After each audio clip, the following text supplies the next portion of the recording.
Okay, so that's the ventral surface. We'll start with the dorsal surface. So of course, all right, so let's remember the four parts of the brain, right? There's the cerebrum, so all of this is cerebrum. Obviously, the cerebrum, you can see it's split into two, right?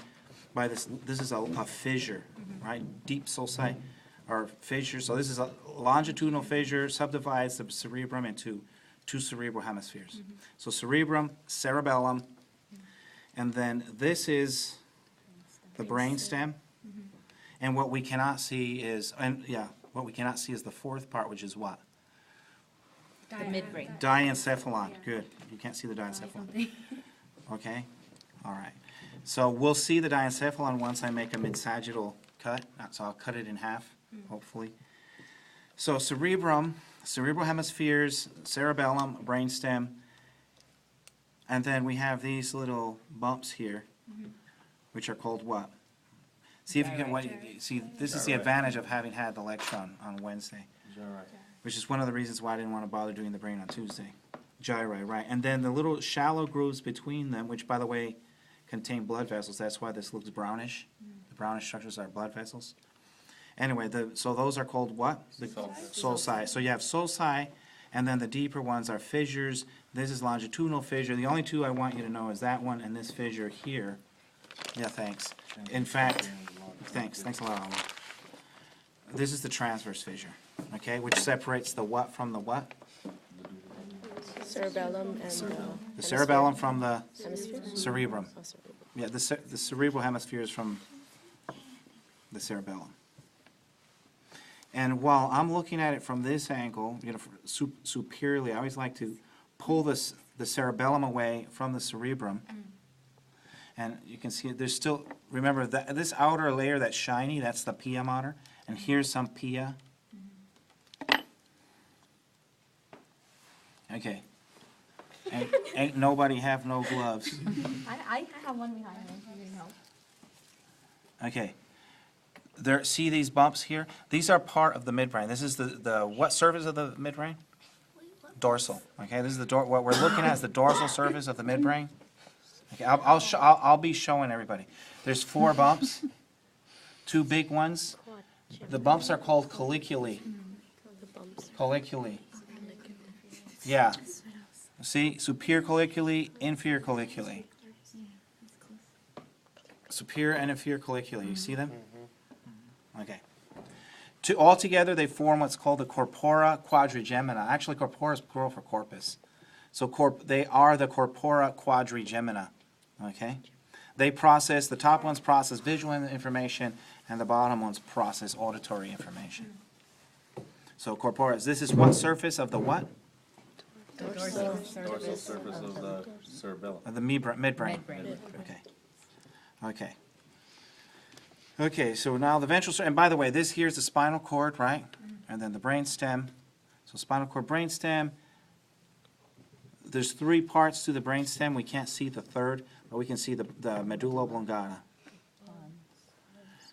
And then the pons, right? So bump, big, long, elongated bump, and then a short one, the pons. And then this here is the pituitary gland. So the pituitary gland is what keeps us from seeing the midbrain. Okay, so later on I'm going to move it so we can see. I want you to be able to see the midbrain. I'm actually going to be slicing right through it. Okay. So now I like to cover the structures generally from what we call the rostral end, which comes from the word rostrum, which is face, toward the caudal end, from rostral to caudal. So at this end we have these 2 structures. What do you think these are? Olfactory bulbs, right.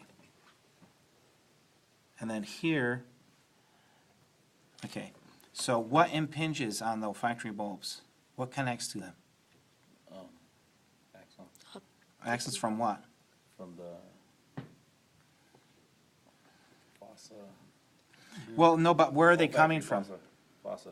Yeah, but where are the cell bodies anyway? Olfactory foramina? Yeah, okay, so the axons go through the olfactory foramina, but the axons are they're 2 neurons, right? Bipolar neurons. We talked about bipolar neurons, didn't Yes. we? Bipolar neurons that are located in the what epithelium? Olfactory epithelium. Anyway, so their axons, they connect with neurons, what we call secondary neurons in the olfactory bulbs, okay? So the axons of those sensory neurons, those are actually cranial nerve number 1. But they're so small that you won't be able to identify them. That's cranial nerve number 1, aka olfactory nerve, okay? Anyway, so then the secondary neurons, they have dendrites that connect with the axons from the sensory receptors, but they also have axons. Their axons extend toward the temporal lobe of the brain, and so they form tracts. Remember that bundles of axons, right, within the central nervous system are called tracts. So this is an olfactory tract. This is an olfactory tract. Okay? So olfactory bulb, olfactory tract. Okay, then moving posteriorly, we have 2 nerves that cross over here. Optic chiasma. It's called the optic chiasma. Yeah, that CH is pronounced like a K. The optic chiasma. And so these 2 here are optic nerves. So of course they're bringing information. They're truncated, right? They're severed. But they're bringing information from the eyes, from the retina specifically. In fact, these are axons, right? Remember, a nerve is a bundle of axons. These axons are called ganglion axons from the retina. We'll talk about them later on. And they cross over. And here's the thing. After, or I should say posterior to the optic chiasma, we refer to the axons as, to the bundles of axons as tracts. So here, this is a nerve, this is optic nerve, this is an optic tract, optic tract. So you have crossover. It's not 100% crossover. In other words, I don't remember what it is at the optic chiasma anymore. I believe it's 90% crossover, but I think I heard somebody say 50%. Anyway, so that means that 90% crossover means that 90% of the axons from the right eye, 90% will cross over to the left side, but 10% will continue on the right side. Wait, that's the left side. I got it backwards. Ignore that. I got it backwards. Okay. Okay. So optic nerve, optic chiasma, optic tract. We already know that this is the pituitary gland. And by the way, this part here, this here is part of the hypothalamus. Okay. And later on, I'll show you. There are 2 little bumps here that were clearly named by a guy because he thought they looked like mammary glands, so he called them mammillary bodies. I'm serious. Okay. But it wasn't me. Needs a girlfriend. Yeah. Yeah, he had to, yeah, I won't say anymore. Okay. Okay, other nerves that we can see here, there's some, this is actually a nerve. That's a really big nerve. Okay, and it has 3 branches, and I really can't see any of the branches. I only see 1. But it has 3, so take my word for it. It's called the trigeminal nerve. That's cranial nerve number 5. So I skipped 3 and 4. We'll see 3 and 4 eventually. Okay, so that's the trigeminal nerve. So far we have the olfactory tract, optic nerve, which is cranial nerve 2, by the way, and then there's the oculomotor nerve, which is cranial nerve number 3, and then there's the trochlear nerve, which is cranial nerve number 4. But this is the trigeminal. And then the only other one that I want you to know is the abducens. That's cranial nerve number 6, which I think is this right here. It's a wispy little thing. It's very small. Okay, and that's the abducens here.